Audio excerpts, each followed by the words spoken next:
for the Tigard-Tualatin School Board. I will call this work session to order at 5:30 p.m.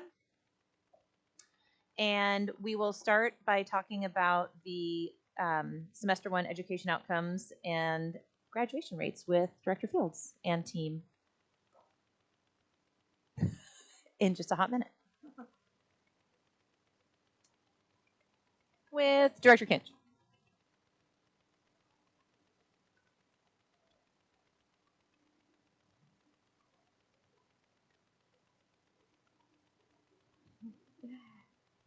Hello, everyone, and welcome to the mid-year data review. Is my mic on?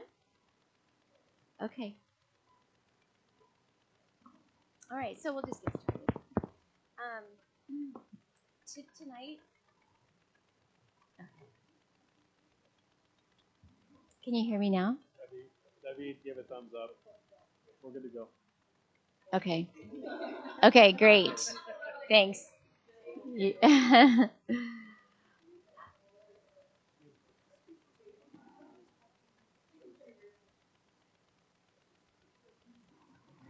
All right. It's coming up. Oh, yes, mine's working now.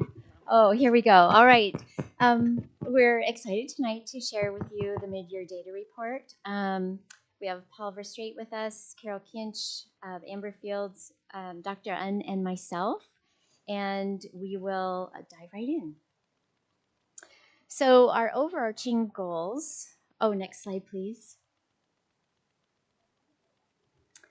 Our overarching goals are based on these key indicators that are critical for student success at these pivotal stages in their academic career. And they are all tied to school graduation outcomes. Next slide, please. And here are the goal focus areas. We have 3rd grade, 5th grade, and 8th grade reading. We have 5th grade and 8th grade math. Kinder, 6th, and 9th grade attendance. 9th grade on track. 10th through 12th grade credit attainment. 6th, 8th, and 11th grade trusted adult. This is from our survey, our climate survey, and then office discipline, referrals, and exclusion. Next slide, please.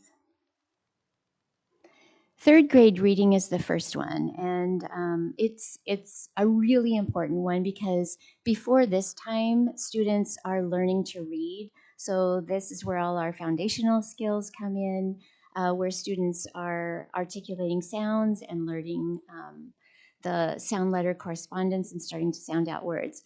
So if they are proficient by 3rd grade at 3rd grade level reading standards, then they are much more likely to graduate from high school. Then 5th grade reading is the next one. By the end of 5th grade, students should demonstrate a strong reading proficiency because this sets them up really well for success in middle school, which then leads to success in high school. And we do intervene in elementary in 4th and 5th to get them ready for middle school. And then 8th grade, of course, is very important as a key indicator because this is where we have this milestone showing that they are ready for high school and much higher chance of graduating from high school. And now I turn it over to Paul. All right, I think mine is working, is it? Sounds like it. All right, so just looking at the data for our reading scores.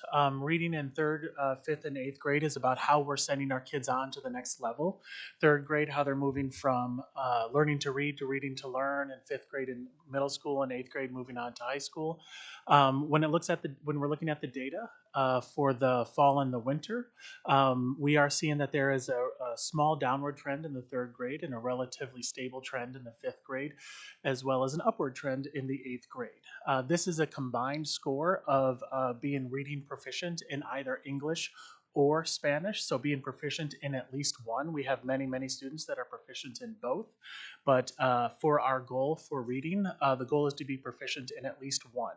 And we have 3 years worth of data for our Spanish iReady combined with our English iReady assessments. Moving on to the next slide, slide number 6. Breaking this down by our different demographic groups by race and ethnicity, the data shows that similar to what we saw when we used to break this data down overall for the entire population of students taking the iReady assessment, we see the same students that are identified as underserved for our schools overall also being those students that are identified for our individual grade levels. So that means our students that are American Indian, Alaskan Native, Black African American, Hispanic, Native Hawaiian, Pacific Islander. These are the official designations from the state. And so we do see that over the past 3 years, the trend, except for those where we have a small number, where the number, the percentage, shifts a bit more, we'd see that that trend is relatively stable over the past 3 years. Moving on to the next slide. The fifth and eighth grade is similar to the reading for the different grade levels. It's how well we are sending them on to the next level for that next level's content. Moving on to the next slide. For our math scores, we continue to see lower math scores for our students versus our reading scores. That has not changed, breaking it down by grade level. We do see a relatively upward trend in our fifth grade math scores for the most recent assessment here in the winter. We did have a slight decrease from last year, from this time last year. But it is still, a little bit of a seesaw always when we look at our data, but it is still up from when we first started measuring math 5 years ago. For the winter, for eighth grade, we are seeing a slight downward trend, but again, an upward from this time last year for eighth grade. So again, the most recent one may shift a little bit from the previous year, but the overall trend for eighth grade is slightly down.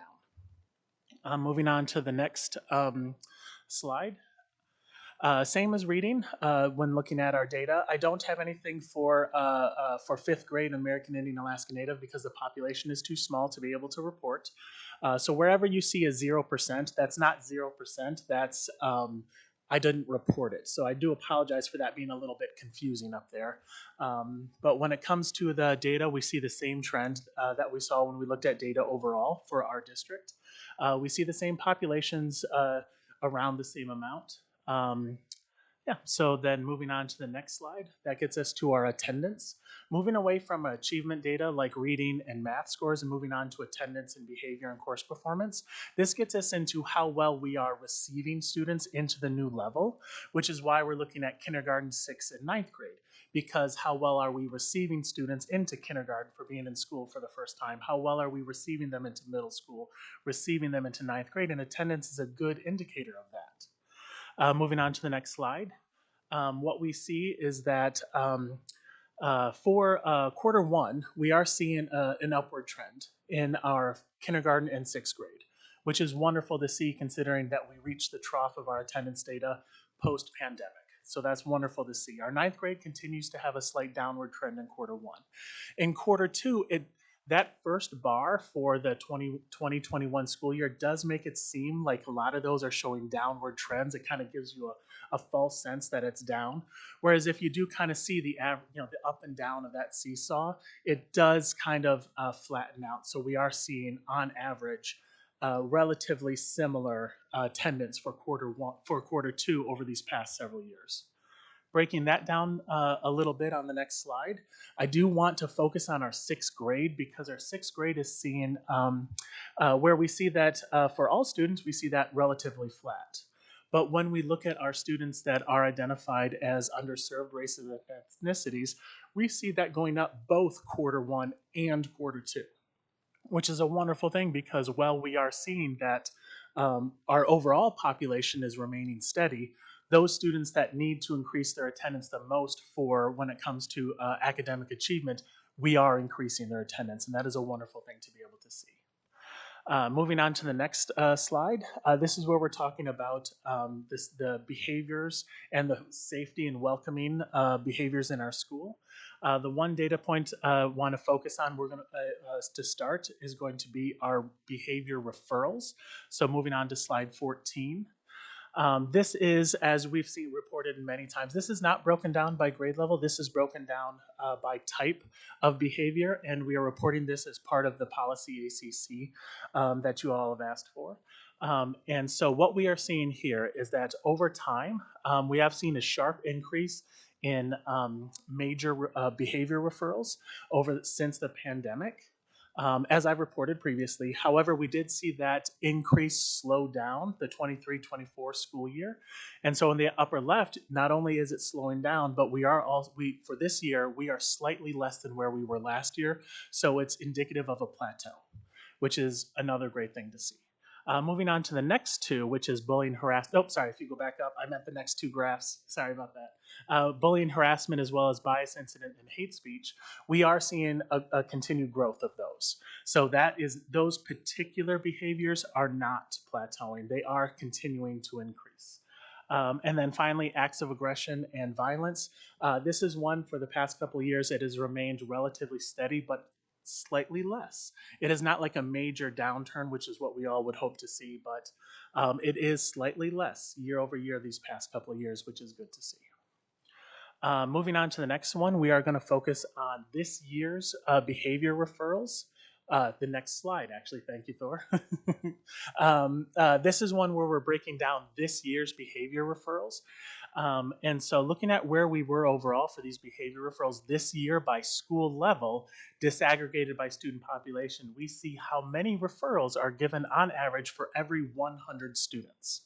So it's an average by population. Pretty much how the graph is, in the upper right-hand corner of the previous slide is broken down. That's kind of what I'm showing you right now, is that graph in the upper left-hand corner of the previous slide, how that's broken down by individual populations. And so what we see is that this also includes students with multiple referrals. So what we're talking about is adding up all of the behaviors and dividing it by the number of students for each population and multiplying by 100. It's a great way to be able to make up for the fact that different populations of students are different sizes. And so we can see on the same on the same level, students for populations of maybe only 40 or 50 as compared to several thousand. And so this is a great way to be able to see how that compares across these different populations. And so what we are looking at is we are seeing that regardless of the student population, we are seeing many more behavioral referrals in middle school. So that middle column straight down the line is higher than the other two columns. Middle school is where we have most of our behavior referrals. When we're looking at individual populations, the same thing that I've been saying for our academics holds true for our behaviors. Our underserved race and ethnicities, there is reporting of behavior for students in these populations higher than other populations. Moving on to the next graph, I would like to talk about the exclusionary data because referral data is one where it's a bit conflated because you want to be able to have a good reporting system. And so that tends to increase the number of referrals. But the goal is, of course, to kind of have fewer incidents that result in referrals. So a lot of times they kind of work against each other. However, with an exclusion, it's much more clean in that we are just simply trying to reduce the number of referrals overall. The number of exclusionary referrals overall, which is the number of suspensions and expulsions. Can you guys hear me? I don't know if I need to wait as we have the slide not showing up at the moment. I think Vice Chair has a question. Can you guys hear me? Can you hear me? No? Yes, I can hear you. Oh, sorry. I'm like, I didn't know if you guys could hear me. No, it's all right. I think I was the only one with an open mic, so I didn't say anything. So you didn't hear everyone else saying, yes, we can hear you. Oh, oh my gosh. I'm so sorry. No worries. On the previous slide that you had where it was behavioral referral data per 100. Yes. Is that an error, or did Black African American go from 82.1 to 9.1 at the high school? Like, is that? I That's a I would need really to check on bizarre. that. That does seem like it would be an error. I will, as we move on to the next part, I will go back and look at that data to make sure. I believe it is accurate, but I can't But, say for sure now that uh, I'm looking at it. Coach or Vice Chair Jaime, I've actually seen that data be consistent across other districts. What you tend to see is a high frequency, a disproportionality of Black and African American students being disciplined for low level incidents in classrooms. And then for one reason or another, sometimes it's opting out, or sometimes it's just the structure of the school and high school. You see a significant decline. Huh. Interesting. Okay. Dr. Un, do you have anything to add? That tracks. Thank you. We agree. We agree over here. All right, and I also want to point out that I'm not reporting again for American Indian Alaska Native because the total number of students within that data set is quite small. And so yes, well, I totally forgot where I was. Let me go back to the slide that I was on, which is exclusionary data. So we're talking about the number of suspensions and expulsions, in which it is much more of a clean line, in which we are very much trying to reduce those numbers overall. We do see the exact same trend in exclusionary behavior that we see for referrals in general, where we see middle school having more suspensions and expulsions, and we see our students that are identified as underserved race and ethnicities having more suspensions and expulsions overall. Moving on to the next slide, there is a question that is asked of our students, which is, do you have an adult in which you are able to talk to about your problems? This broken down by level. This is data that is collected within our student services department. I don't know if there is anything else beyond that you want me to mention at this point. Excellent. It is the PBIS survey. Thank you so much. Moving on to the next slide. We are going to start talking about our credit attainment as well as our graduation rates. We have the state reported on graduation approximately a month and a half ago. This is the first board meeting in which we are presenting this on behalf of our district.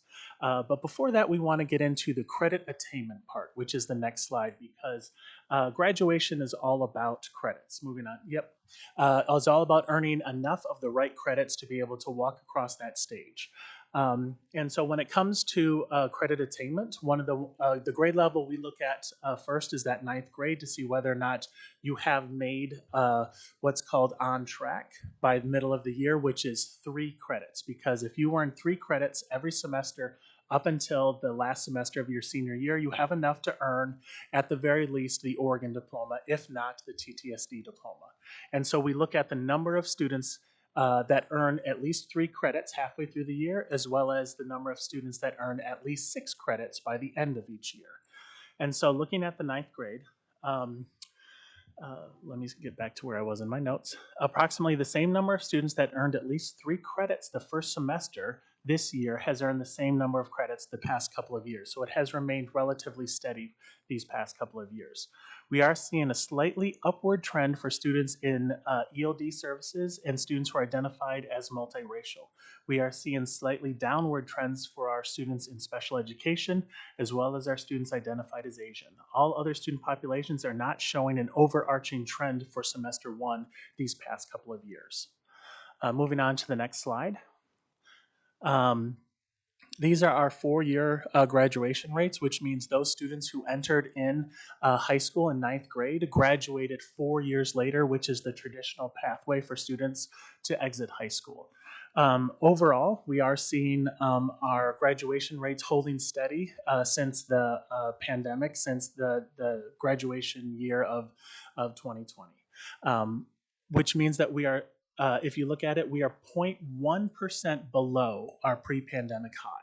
So pretty much we are at our pre-pandemic high. So we have made up that lost ground, which is lovely to see. Moving on to the next slide. At the same time as we are holding our own for our overall levels, we are seeing that gap close. Specifically, I want to point out that for our students, our underserved students of color, it is at the lowest gap between that population and our overall population since we started measuring this more than a decade ago. I'm just going to pause there and just be very happy that I see that. Moving on to the next slide, we also want to be able to talk about those students that leave our schools maybe a little bit late, as well as with an alternative certificate. So it doesn't have to be the 4-year diploma, it could be a GED. And so we are seeing that rate is holding steady again, just like our graduation rate since the pandemic, since we started measuring it many years ago. Specifically, for this one, I want to point out students with disabilities. We have seen the trend where it started up high and then went down and then got back up high again and went down, or low. Sorry, the gap is increasing, and that gap took a big hit with the pandemic, and it is very much dramatically going down since then. And so it is something that our schools are seeing for our 5-year completer rates. And then I believe that gets us on to the next slide, which is where I stop talking. Thank you, Paul. And for the next part of our conversation is our instructional core directors, as we have presented earlier in the year, have talked about how we're going to be more concerted in our efforts and the way in which we take a look at how we move forward and continue to close those opportunity and academic gaps. So we're big believers that to do that, we need to interrupt business as usual. And as part of that, the way that we talk frames our thinking and guides our actions and our outcomes. And we've been, the 4 of us, and specifically, I know Laura, myself, and Director Kinch has been doing a lot of work around our disproportionality work. Can we go to the next slide, please? I don't know. Next slide, please.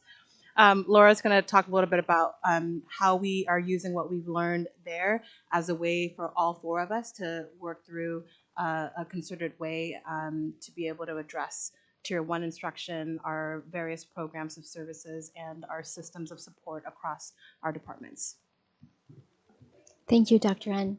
So this slide is one of my very favorite ones to talk about. 2 years ago, we had the Disproportionality Committee, and what we did was we looked across elementary because there was a disproportionate number of Latinx students who were identified for a specific learning disability in special education.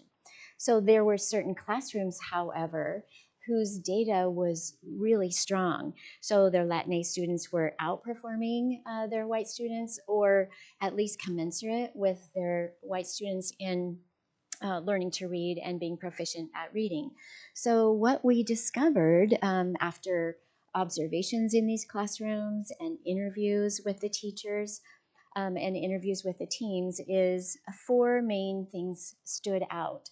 So number 1, evidence-based teaching strategies that we know are effective through research and also what we see in our own data, like opportunities to learn, like a strong, viable curriculum, like intervening when students are starting to struggle and first starting to show that they are needing that extra support. So that's where our MTSS comes in. Also in gen ed classrooms, there was a quick pace, positive rapport between teachers and students, and a strong classroom community. Like these teachers, like they wasted no time. They used their full 90-minute reading block with teaching students to read. Students were reading, responding, talking the entire time. Then family engagement. So in these classes, it was the teachers asked the families, how do you want to be communicated with about your child's reading? And whatever the parents said is what the teacher did. So if the parents said that they would like to have communication over a seesaw, then that's how they got photos of their children reading, they got messages over seesaw. If the parent said, I just want to check in with you every day when I pick up my child, then that is what the teachers did. They would just do a quick check-in every day, and then of course longer conferences as needed.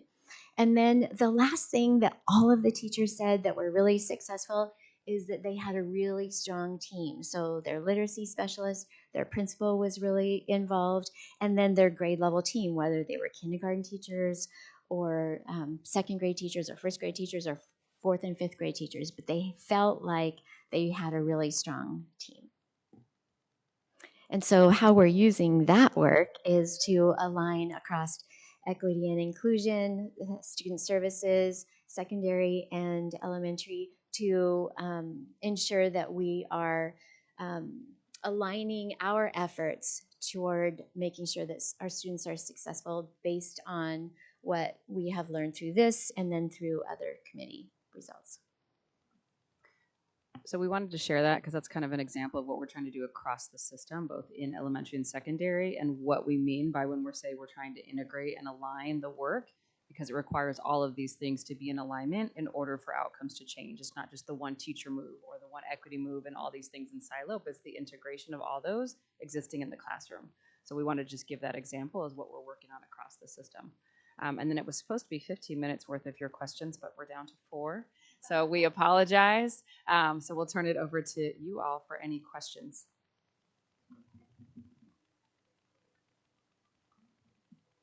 I'm processing. So I'll just process for a minute, and I went with time. So anyone else has a question or thought? Because this is a lot of like really important data that you guys all put together, and I really appreciate it. And I just want to think about what I think about it.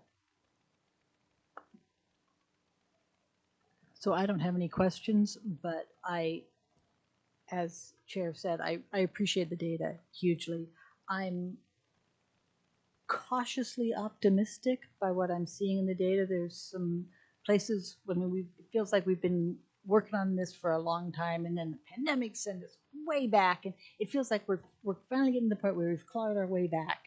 And now maybe, if we get funding, maybe, we could actually take off from the starting blocks again and really start doing great work again for kids. I mean, not that we're not doing great work now, but accelerate it. So, and I love the graphs about the closing of the gap were probably my very favorite graphs of the entire thing, because I'm looking at that going, is that really saying what I think it's saying? Oh my gosh, it really is. And I think everybody who's done this hard work over the last, it's been more than 10 years, should really congratulate themselves, because this is hard work and it makes a huge difference for all kiddos. So thank you. Okay, I did synthesize my brain into one question at least, which is, I feel like, and I think we've had conversations in the past where we have all these incredible leaders and principals and teachers and all these really great ideas. And so I think probably coming out of COVID and even a little before, it was a little bit of like a scatter shot to see like what amazing idea is going to work, but we didn't really know. And so I think so I'm trying to sort of put my head around, I think what I'm seeing based on what you all have said and sort of a little bit of the turnaround in some of the data, even though there are large areas where I think there's still some kind of grave concern, is we are honing that into here are the things that we are across the board, across the levels going to be doing. So we really understand when we look at that AORI and all those pieces that this is what is like moving the needle. And we don't have to wonder if it's one of 7 great ideas. We just don't know which one it is. Is that sort of where we're trending starting kind of last year, this year?